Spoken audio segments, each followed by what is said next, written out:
केन Betwa river linking project का मध्य प्रदेश के छतरपुर के कई गांवों के द्वारा बड़े स्तर पर विरोध हो रहा है।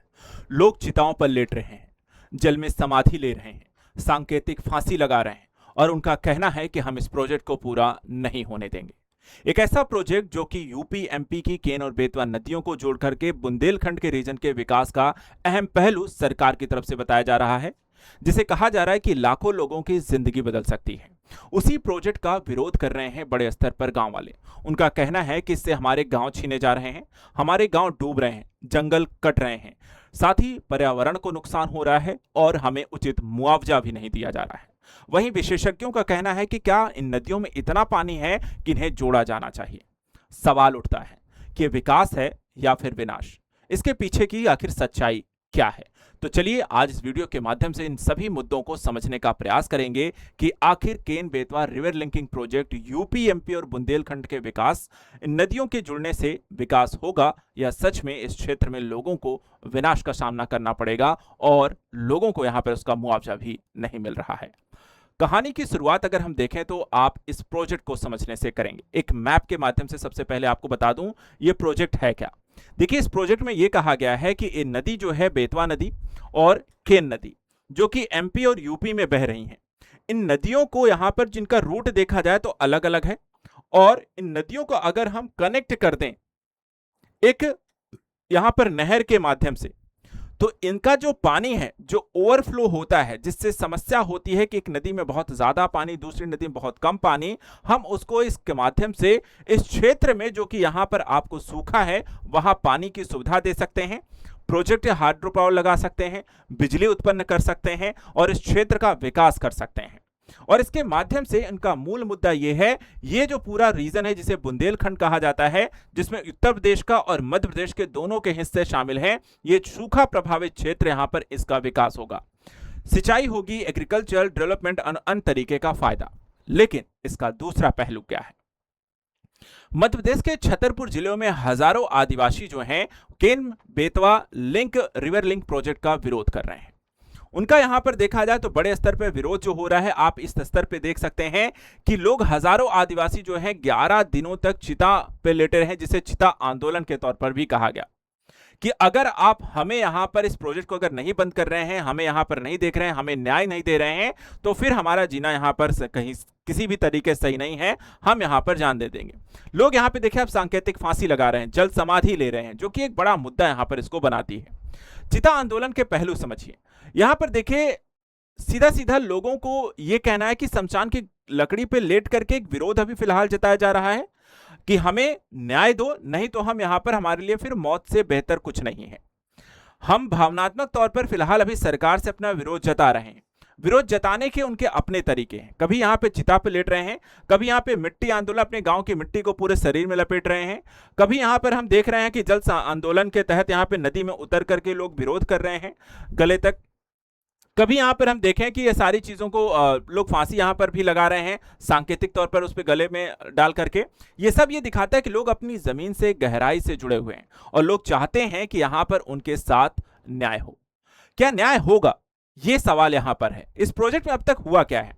देखिए, लोगों को जो डर है इस प्रोजेक्ट के कारण, अगर कहते हैं कि अगर ये डैम इस तरीके का बन गया, तो क्योंकि डैम बनाने में एक बड़े एरिया में आपको बनाया जाता है, काफी सारी पानी रिजर्व किया जाता है, उसके कारण काफी सारे गांवों को खाली करना पड़ता है। अब ऐसा ही यहां पर भी हो रहा है कि जो गांव है इसके आसपास के वो सारे गांवों को खाली कराया जाएगा, वहां के लोगों को हटना पड़ेगा, अपनी जमीन छोड़नी पड़ेगी, अपने गांव से यहां पर बाहर जाना पड़ेगा अपना सर सामान लेकर के। लोग कह रहे हैं कि ठीक है, हम यहां पे जाने से हमें कोई दिक्कत नहीं है, लेकिन अगर यहां पे सबसे हमारे जो परिवार हैं, हम अगर छोड़कर जा भी रहे हैं तो हमें कहीं रैन बसेरा तो मिले, कहीं रहने का ठिकाना तो मिले। डैम बनने से हमारे गांव डूब जाएंगे, लेकिन हमें हमारी जिंदगी को लेकर के कोई यहां पर कोई गांव नहीं मिल रहा है, कोई जमीन नहीं, कोई अन्य यहां पे सुविधाएं अगर आप पुनर्वास की नहीं देंगे तो हम फिर यहां पर कहां जाएंगे।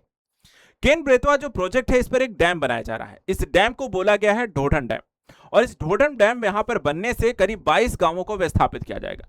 एक दो नहीं बल्कि 22 गांव के गांव यहां पर आपको पूरे खाली हो जाएंगे। इसी को लेकर के लोगों में नाराजगी यह भी है कि चलिए ठीक है, हम उस विकास के अगेंस्ट नहीं है, लेकिन मुद्दा यह है कि अगर आप इस क्षेत्र के गांवों को खाली कर रहे हैं, लोगों की जमीन ले रहे हैं, घर ले रहे हैं, उनके क्षेत्र को छोड़ने की बात कर रहे हैं, तो उन्हें मुआवजा तो मिलना चाहिए और मुआवजा भी उचित तरीके से यहां पर मिलना चाहिए। लोग कह रहे हैं कि ठीक ढंग से सर्वे भी यहां पर नहीं किया गया है और सभी प्रभावित लोगों को यहां पर पैसा भी नहीं मिला है। कई लोगों को यह भी कंफ्यूजन है कि जो पैसा यहां पे दिया जा रहा है वो 7.5 लाख किसको दिया जा रहा है, 12.5 लाख किसको दिया जा रहा है। और इस चीज को लेकर के भी लोगों के मन कंफ्यूजन है कि भ्रष्टाचार बहुत ज्यादा है, मुआवजा ठीक ढंग से प्रदान नहीं किया जा रहा है, जो पैसा है उसमें भी यहां पर आपको देखा जाए तो भ्रष्टाचार किया जा रहा है और इस तरीके से यहां पर लोगों के साथ अन्याय हो रहा है। इन पहलुओं को लेकर के भी लोग यहां पर विरोध कर रहे हैं इस प्रोजेक्ट का। इसके अलावा जंगल और पर्यावरण को लेकर के भी यहां पर यह कहा गया है कि इस प्रोजेक्ट के बनने से यहां पर एक नुकसान बड़े स्तर पर होगा। कैसे नुकसान होगा, यह कहा जा रहा है कि 20 से 23 लाख पेड़ जो है वो काटे जाएंगे। ऑलरेडी देखा जाए तो इस समय पूरा भारत जो है वो गर्म है, एक गर्म भट्टी जैसा हो चुका है, जो कभी भी यहां पर देखा जाए तो सब जल करके राख हो जाए। ठीक है, इस तरीके का यहां पर टेम्परेचर हो चुका है और उसमें आप पेड़ लगाने के बजाय जो रहे सही कसर आपको है वो और भी ज्यादा पेड़ काट के कर दो और एक दो नहीं करीब 20 से 23 लाख पेड़ों को आप काट देंगे। इससे भी यहां पर देखा है तो जंगलों की कटाई से आपको इसके साथ जो पन्ना टाइगर रिजर्व है, जो बांध यहां पर बन रहा है, उसके कारण आपको करीब 5000 हेक्टेयर का पन्ना टाइगर रिजर्व का हिस्सा भी डूब जाएगा। एक तरफ आप टाइगर्स के रिजर्व को देखा जाए संरक्षण की बात करते हैं, दूसरी तरफ उसी क्षेत्र के आपकर हिस्सों को डूब रहा है, उसको लेकर के आप यहां पर अपनी रिपोर्ट्स को यहां पर सही नहीं कर रहे हैं इस क्षेत्र को यहां पर बनाने को लेकर के। आप समझिए, पन्ना टाइगर रिजर्व में जो जीव रह रहे होंगे, जो जीव जंतु हैं, वन्य जीव है, वो कहां जाएंगे, वो भी कहीं ना कहीं इसके कारण उन पर भी बड़ा असर होगा, पर्यावास की समस्या होगी और मानव जीवन संघर्ष के, मानव और पशु संघर्ष के कारण और भी ज्यादा बढ़ेगा। तो वन जीवों के आवास का नुकसान है, जंगलों की कटाई होगी, पर्यावरण संतुलन बिगड़ेगा, जलवायु को लेकर के भी यहां पर समस्या क्रिएट होगी। इसके अलावा यह भी कहा जा रहा है कि आदिवासियों के अधिकारों का भी यहां पर आप उल्लंघन कर रहे हैं। कैसे, ये कह रहे हैं कि देखिए जो प्रभावित लोग हैं ज्यादातर गोंड और कोल आदिवासी समुदाय के लोग हैं और आदिवासी समुदाय की द्वारा कुछ प्रमुख मांगे रखी गई थी कि गांव बदले गांव दिया जाए, कि आप हमें गांव से हटा रहे हैं तो हमारे लिए कहीं गांव की व्यवस्था करिए। ठीक है, कई गांव डूब जाएंगे, उसके कारण लोग कहां जाएंगे, लोगों को विस्थापन झेलना पड़ेगा, उनके पुनर्वास को लेकर के क्या प्रयास होंगे, ये सारी चीजें उनकी तरफ से की गई। तो वो सारी चीजों को लेकर के यहां पर आदिवासियों के समक्ष इस समय समस्या है कि हमें कैसे ये सारी चीजें आप प्रदान करेंगे। प्रशासन की तरफ से सुनवाई नहीं है, लोग इस कारण से चिता पर लेट रहे हैं, पानी में जा रहे हैं, फांसी जैसी यहां पे प्रक्रियाओं को अपना रहे हैं, लेकिन इसके बावजूद देखा जाए तो उनके मामलों की सुनवाई नहीं हो रही है। केन नदी पे सरप्लस पानी है या नहीं, ये भी एक बड़ा मुद्दा है। ये कहा जा रहा है कि केन का नदी का पानी हम बेतवा नदी में ट्रांसफर कर देंगे, तो भाई अगर ये पानी आपके इतना ज्यादा होना भी चाहिए कि दूसरी नदी को आप ट्रांसफर कर सको। इसमें सरकार कहती है केन नदी में एक्स्ट्रा पानी है, लेकिन कई विशेषज्ञ कहते हैं इसका पक्का कोई डेटा नहीं है। केन और बेतवा दोनों का मौसम एक जैसा है, मतलब यहां पर पानी ट्रांसफर करना सही नहीं है, इस पर भी आपको देखा है सही है या नहीं है, इस पर भी डाउट है। तो वो भी एक समस्या है। विशेषज्ञों का कहना है कि यहां पर देखिए पर्याप्त रूप से पानी ही नहीं है, आप इस प्रोजेक्ट को ला ही क्यों रहे हैं। अब लोगों को लगता है कि एक सवाल यह भी है, क्या आप ऐसा कोई प्रोजेक्ट ला भी रहे हैं तो यहां पे पहले लोगों से पूछना भी चाहिए क्या उसके लिए तैयार है या नहीं है। तो गांव वालों से किसी तरीके से कोई राय नहीं ली गई, कोई पूछ नहीं की गई, आप सीधा यहां पर आते हैं, गांव खाली करो, ये प्लान है, यहां पे डैम बनेगा और आप इस क्षेत्र से चले जाओ, आपको ये पैसा मिल रहा है और आप इसे लो जाओ। तो एक तरीके से यहां पर किसी प्रोजेक्ट को अगर आप लॉन्च करें, जिस लोग यहां पे प्रभावित हो रहे हैं उससे बैठ करके सलाह मशवरा भी यहां पर आपने नहीं किया है। तो ये सारे मुद्दे हैं जो कहीं ना कहीं इस समय आपको चर्चा का विषय है। केन बेतवा रिवर लिंकिंग प्रोजेक्ट जो है अपने आप में एक महत्वाकांक्षी परियोजना है, जो बिजली, पानी की सिंचाई, लोगों को पीने की पानी की व्यवस्था, कई सारी यहां पर चीजों को प्रोवाइड कराएगी। बुंदेलखंड के क्षेत्र के विकास में एक अहम भूमिका हो सकती है। लेकिन उसके साथ साथ देखा जाए तो एक तरफ विकास की जो बात आप इस प्रोजेक्ट के माध्यम से कर रहे हैं, वो पर्यावरण से लेकर के गांव के लोगों और आदिवासियों को लेकर के और मानव जीवन संघर्ष जैसे कई सारे मुद्दों को भी खड़ा करती है। इसका समाधान कैसे किया जाए, ये सरकार के समय सबसे बड़ा सवाल है कि क्या गांव के लोगों को गांव प्रदान होंगे, उनको मुआवजा मिलेगा, उनके रहने खाने रोजगार की व्यवस्थाएं होंगी, जमीन खेती के लिए होगी, पर्यावरण को लेकर के जो नुकसान है, जो पेड़ों की कटाई होगी, उसको किस तरीके से भरपाई की जाएगी। अगर इसका सवाल नहीं है तो इस सवाल का जवाब आखिर कौन देगा।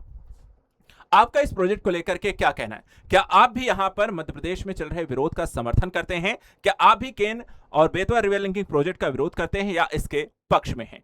क्या विकास होना चाहिए या फिर देखा जाए तो ऐसे पर्यावरण को नुकसान वाले प्रोजेक्ट पर कहीं ज्यादा बेहतर तरीके से समीक्षा करने के बाद ऐसे प्रोजेक्ट को बढ़ावा देना चाहिए? हमें कमेंट करके जरूर बताइए। और ऐसे इंपॉर्टेंट करंट अफेयर्स के लिए आप हमारे साथ लगातार जुड़े रहिए। अगले प्रोजेक्ट में हम बात करेंगे केन बेतवा प्रोजेक्ट से संबंधित इसके लाभ और उससे संबंधित पहलुओं के बारे में, आखिर ये कैसे काम करता है। फिलहाल आज के लिए इतना ही। Thank you so much and good luck.